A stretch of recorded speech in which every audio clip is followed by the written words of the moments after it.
Mudando de assunto, olha, uma das entidades investigadas pela Polícia Federal por envolvimento no bilionário esquema de fraude nos descontos sobre aposentadorias do INSS contratou o escritório do filho do ministro da Justiça, Ricardo Lewandowski, 4 meses antes da operação deflagrada na semana passada. A repórter Natália Moraes explica os detalhes. Uma das entidades investigadas pela Polícia Federal no esquema de fraude nos descontos sobre aposentadorias do INSS contratou 4 meses antes da operação o escritório de advocacia de Henrique Lewandowski, filho do ministro da Justiça e Segurança Pública, Ricardo Lewandowski. Em dezembro de 2024, o Centro de Estudos dos Benefícios dos Aposentados e Pensionistas, o CEBAP, acertou a contratação do advogado junto com outras bancas para representar a entidade em órgãos federais e tentar manter o convênio que permite os descontos nas aposentadorias. Entre os órgãos citados no contrato estão o próprio INSS, a Controladoria Geral da União, o Tribunal de Contas da União e a Secretaria Nacional do Consumidor, que é vinculado ao Ministério da Justiça. O valor do contrato era de R$200 mil por mês, sendo 50 mil para o escritório de Henrique Lewandowski, por um período de 12 meses. O escritório afirmou que a atuação era exclusivamente na área administrativa e que nunca atuou no Ministério da Justiça. Já a assessoria do ministro Ricardo Lewandowski reforçou que não teve nenhuma atuação do filho dentro da pasta. O CEBAP foi alvo de mandados de busca e apreensão na operação da Polícia Federal que investiga um desvio que pode ultrapassar R$6 bilhões. Após a operação, o Ministério da Previdência suspendeu todos os convênios de desconto e prometeu devolver aos aposentados e pensionistas os valores descontados de forma irregular. Para saber mais sobre esse assunto, acesse a matéria do nosso repórter Luiz Vassalo lá no nosso portal metrópolis.com. Não acaba nunca, viu? Eu estou aqui ao vivo com o nosso colunista Fábio Serapião para a gente discutir mais um pouco a repercussão desse caso que está incendiando Brasília. Serapião, muito boa tarde, bem-vindo ao nosso Boletim Metrópolis. Boa tarde, Neila. Tá aí, matéria que a gente estava falando era sobre a contratação do escritório do filho do Ricardo Lewandowski, ministro da Justiça, ex-ministro do Supremo Tribunal Federal, pouco tempo antes da operação que foi deflagrada pela Polícia Federal. A gente sabe mais sobre isso? Pois é, Neila, como a gente diz, todo grande escândalo, né, espirra para todos os lados, né, na direita, na esquerda. Nesse caso do filho do ministro Lewandowski, a matéria do Luiz Vassalo, que foi quem revelou, né, a farra do INSS, e mostra ali como essas entidades já estavam se preparando ali para o embate jurídico, né? O Vassalo vem publicando essas matérias desde o ano passado e essas entidades foram contratando aí os figurões do direito. Enfim, ele atuou nesse caso, todo mundo tem direito à defesa, todo mundo sabe disso, mas é o ministro Lewandowski que chefia a Polícia Federal que está investigando isso. Então é um fato curioso o filho dele atuar nesse caso, embora, né, ele pode ter o argumento de que ele não sabia o que viraria isso, né, que viraria um escândalo tão grande, e um escândalo que, como a gente disse na semana passada, que caiu no colo do governo, né, Neila? O ministro Lewandowski falou agora há pouco sobre isso, né?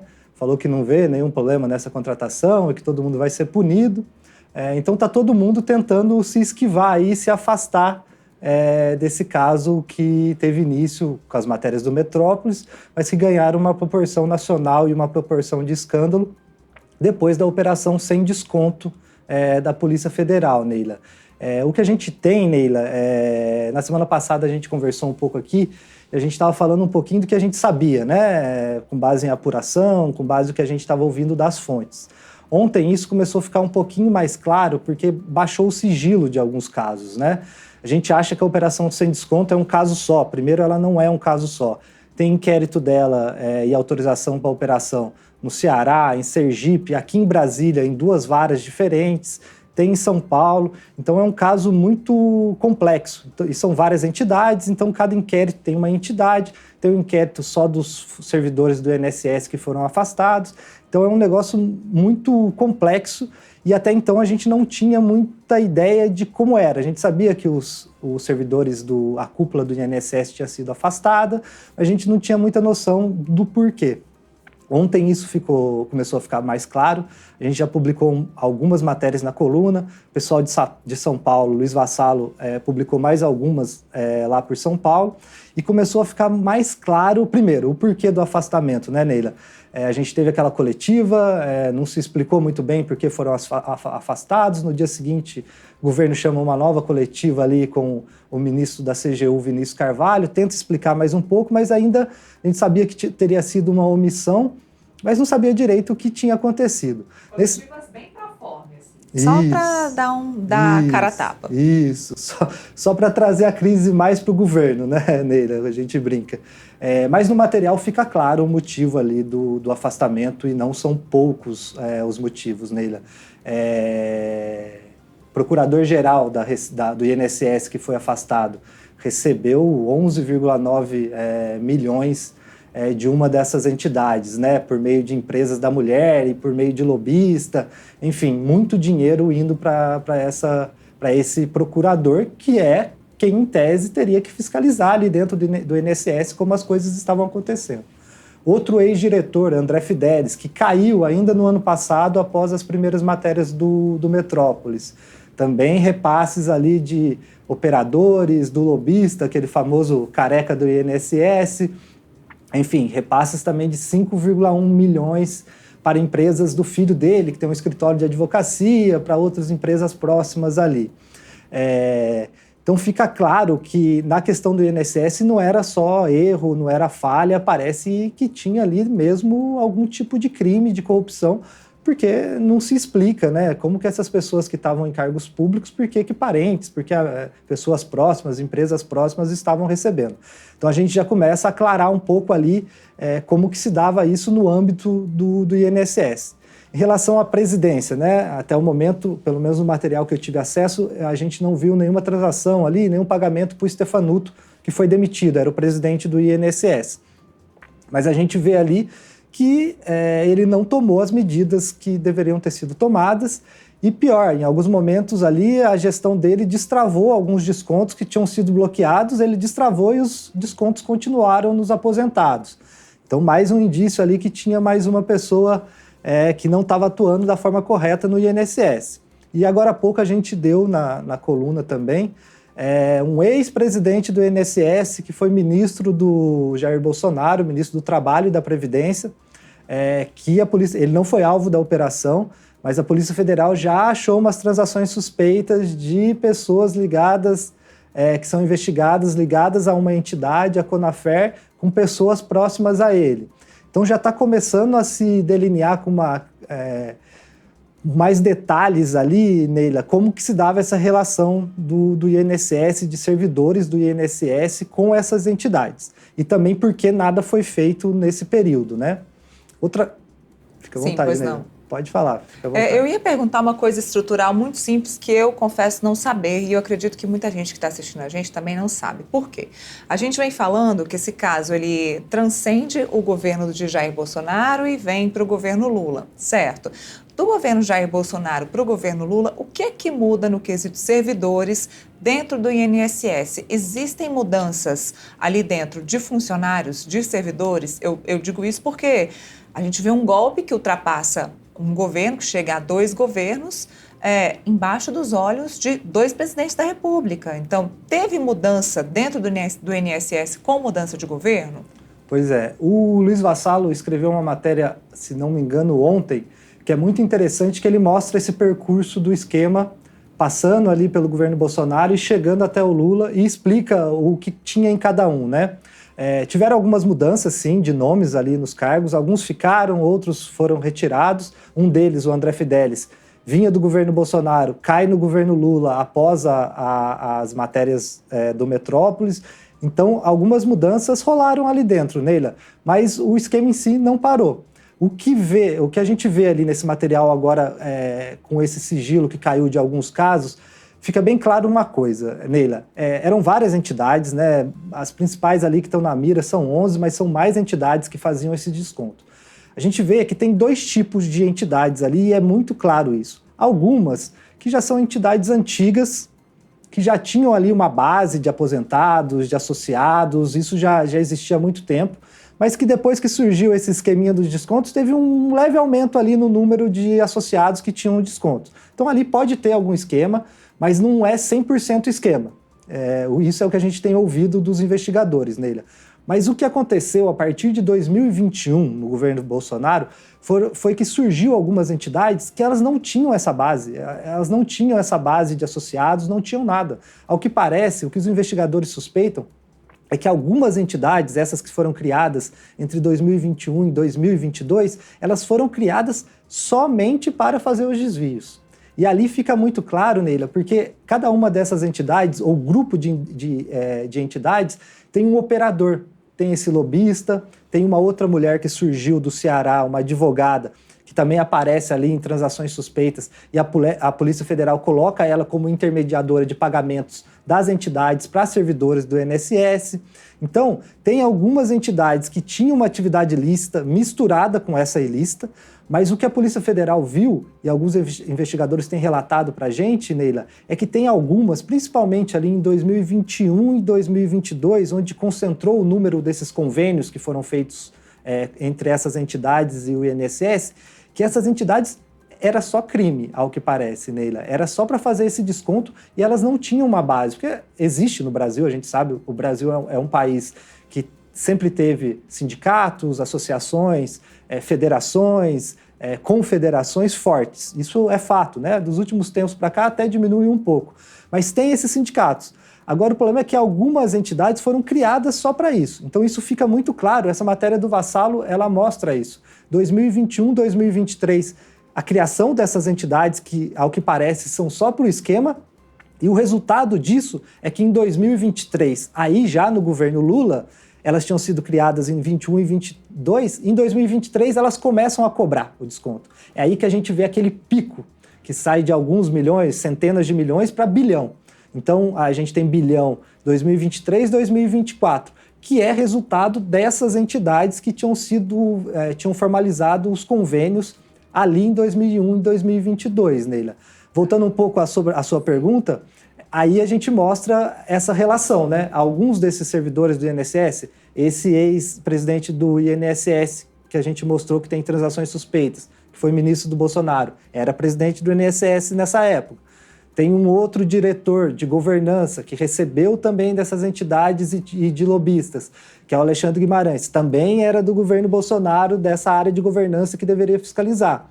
Aí eles saíram, entraram outros no governo Lula que simplesmente não fizeram nada. No governo Lula só teve um convênio, mas todos esses convênios que tinham sido firmados antes estavam fazendo seus descontos. Por isso que você vê um aumento exponencial no valor de desconto sendo feito, que sai da casa das centenas de milhões, que já era muito grande, e vai para a casa do bilhão, que chega aí nessa quantia de 6,3 bilhões, que nem tudo é irregular, mas até o momento a suspeita dos investigadores é que a maioria era de desconto irregular, Neila. Eu ia chegar nesses 6 bilhões de reais e minha pergunta para você é a seguinte, o que interessa mesmo agora é que essas pessoas que foram lesadas, elas tenham o seu dinheiro de volta. O que acontece é que a gente vem mostrando aqui a dificuldade dessas pessoas de conseguir esse dinheiro de volta. Número 1, elas têm que baixar um aplicativo, tentar um contato com o INSS através do aplicativo do INSS. Para isso, elas também têm que baixar o GovBR, enfim, para ter ali uma certificação de que aquela pessoa é ela mesma, entrar no aplicativo do INSS e conseguir pedir esse dinheiro de volta, o que já é um processo que deve demorar um pouco. O outro ponto é tentar ir na agência do INSS, conversar e ver que rumo isso vai ter. E o terceiro ponto, que é o que eu acho que vai dar mais certo, é acabar procurando a justiça. Pois bem, o ministro Carlos Lupe disse, e o ministro da CGU também disse, que esse dinheiro vai ser restituído, mas até agora eu não vi nenhum dos dois dizer como e quando. Isso.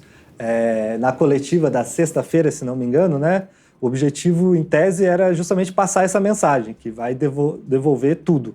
Mas, como tudo em Brasília, criou-se um grupo de trabalho para ver o que fazer, Neila. Pela experiência que a gente tem aqui em Brasília, isso no Congresso, isso no Supremo, isso no governo, quando cria-se um grupo de trabalho é porque está precisando de tempo. Não sabe o que fazer e precisa de tempo para resolver o que vai fazer. Nesse momento, a gente está nessa situação. Primeiro porque realmente é complicado. O governo, eu acho que não tem esse dinheiro para fazer um adiantamento, devolver e depois cobrar das empresas que desviaram. Então, a expectativa do governo é achar um meio termo em relação a isso. Em relação ao aplicativo, isso vale para os descontos que ainda não foram feitos, já foram bloqueados. Agora, não adianta muito mais. Aqueles que já foram feitos, o caminho é a justiça, você entrar com uma ação, mas também isso vai levar um tempo e pode ser que lá na frente a justiça não ache dinheiro na conta dessas entidades, né, Neila? Então, eu acho que a grande aposta do governo é na operação sem desconto, para que a Polícia Federal consiga mapear para onde essas entidades mandaram esses valores. Que daí, conseguindo bloquear isso, e já bloqueou uma boa parte, a Polícia Federal fala em 2 bilhões, mas a gente não tem certeza ainda se o pedido foi de 2 bilhões ou se já achou nas contas 2 bilhões. O que eu tenho de informação é que mais ou menos 300 milhões já foram encontrados, pelo menos de uma dessas entidades, que estaria ali em empresas de fachada. Eu acho que a grande aposta do governo é conseguir seguir o caminho do dinheiro e ver para onde foi. A entidade fez o desconto, para onde que ela enviou esse dinheiro. Creio que é um pouco difícil ter torrado todo esse dinheiro, né? E se torrou, comprou bens, comprou imóveis, comprou carros, enfim. Esse dinheiro tem que estar em algum lugar nele. Então, chegar nesse ponto. Aonde está esse dinheiro? Porque você está me dizendo que 300 milhões foram bloqueados, que eles chamam de sequestrado, um dinheiro que fica sequestrado. A gente tinha ouvido falar também num valor de R$1 bilhão, que também já havia sido sequestrado. Esse valor de 300 milhões é dinheiro ou a gente está falando de carro, de imóvel, de joias? Esse valor dos 300 bilhões, segundo uma fonte me relata, é dinheiro que a entidade passou para empresas de fachada. Então, estão em contas de empresas de fachada e dali, sorte que não tenha ido para nenhum lugar, mas ao que parece está bloqueado lá. O governo, a Polícia Federal, oficialmente fala de um valor de 1 bi. Eu já ouvi também 2 bi. Então, a gente está tentando entender o que tem. Se tem 2 bi, já é um bom sinal, Neila. A questão é se foi encontrado mesmo, porque tem uma diferença no que você pede o bloqueio. Vamos supor, eu sou alvo de uma operação, a polícia pede 100 milhões de bloqueio. Obviamente, na minha conta não vai achar nem 100 reais, né? Então, a ordem era de 100 milhões, mas só achou 100 reais. Então, esse valor tem que esperar efetivamente o Banco Central bloquear nas contas. Então, isso é um trabalho que a Polícia Federal está fazendo. Em paralelo, a AGU tem esse grupo de trabalho que está debatendo ali quais formas fazer essa devolução. O governo dá uma posição dessa que vai devolver já é um ponto positivo, Neila. Eu acho que ele é muito ruim para o governo se não conseguir. Ele pode falar que o esquema não começou no governo dele, mas estourou no atual governo. Então é o atual governo que vai ter que resolver. Mas a gente tem que esperar mais uns dias aí para ver o que esse grupo de trabalho da AGU, com integrantes de CGU, da Polícia Federal também, vai definir sobre os próximos passos para ver como vai devolver. Mas eu creio que a grande aposta do governo é justamente a investigação criminal da Operação Sem Desconto para bloquear esses valores, para investigar essas pessoas e para descobrir 6,3 bi ao total, quanto desse total foi de cobrança irregular. Esse é o primeiro passo. Ou ver todos os bancos de dados, ver todos os aposentados, quem autorizou, quem não autorizou, dos 6,3 bi, quanto é irregular? Irregular é 5 bi, vamos supor. Onde foi parar 5 bi dessas entidades? Fazer o caminho contrário do dinheiro, voltar nas contas da entidade para onde ela mandou e ir até o fim tentando bloquear. O que me parece, Neila, é que o caminho mais sólido aí é a operação criminal. Eu acho que, ou então o governo arrumar uma fonte extra e falar, vou devolver, depois eu me viro para conseguir reaver com as entidades. Numa situação de crise fiscal, de corte de gastos, eu acho que esse caminho é um pouco difícil. Essa fonte extra, ela não existe no momento, viu, Serapião? A não ser que peguem os 100 reais que estejam lá na sua conta, viu? Porque a fonte extra, ela não existe nesse só momento. Alguns bilhões nele. Só alguns bilhões para resolver esse problema. Serapião, obrigada mais uma vez pela participação aqui no Boletim. Obrigado. Como se não bastasse o golpe aplicado pela instituição, outro golpe está circulando nas redes sociais. Golpistas prometem devolver valores descontados indevidamente da folha de pagamento de aposentados e pensionistas do INSS. É o golpe dentro do golpe. Quem traz os detalhes é a repórter Milena Vogado. Uma aposentada de 69 anos quase caiu no golpe nas redes sociais a partir de um anúncio que prometia a devolução dos descontos do INSS. Alguns vinham com vídeos manipulados por inteligência artificial, usando imagens do jornalista César Tralli e do deputado Nicolas Ferreira, incentivando os beneficiários do INSS a clicarem no link para consultar valores disponíveis para saque. Tudo falso. O governo federal já alertou, trata-se de um golpe. Ninguém deve acessar links recebidos por e-mail, redes sociais ou mensagens prometendo devolução dos descontos. Depois disso, ela continuou recebendo anúncios parecidos nas redes sociais. O Ministério da Previdência informou que, de fato, alguns valores descontados de forma indevida serão devolvidos. Os descontos feitos em abril vão ser ressarcidos automaticamente na folha de pagamento entre os dias 26 de maio e 6 de junho. Já os valores descontados antes de abril ainda estão sendo analisados, e a forma de devolução ainda será definida por um grupo da Advocacia Geral da União. Para cancelar descontos indevidos, o caminho também é pelo Meu INSS. Para isso, basta fazer um novo pedido e procurar por excluir mensalidade de associação ou sindicato. Siga as instruções da plataforma para encerrar o desconto. Ah, e fica o alerta: não existe Pix para liberar benefício do INSS. Promessas de dinheiro fácil, ainda mais com urgência para pagar taxa, são sempre suspeitas. Informe-se pelos canais oficiais e compartilhe essa informação com quem pode estar vulnerável a esse tipo de golpe. Também é importante registrar uma denúncia no Portal do Consumidor ou na ouvidoria do Instituto pela plataforma Fala BR. Para ler a matéria completa, acesse metrópolis.com. Olha, e tem entrevista coletiva rolando no Salão Verde da Câmara dos Deputados.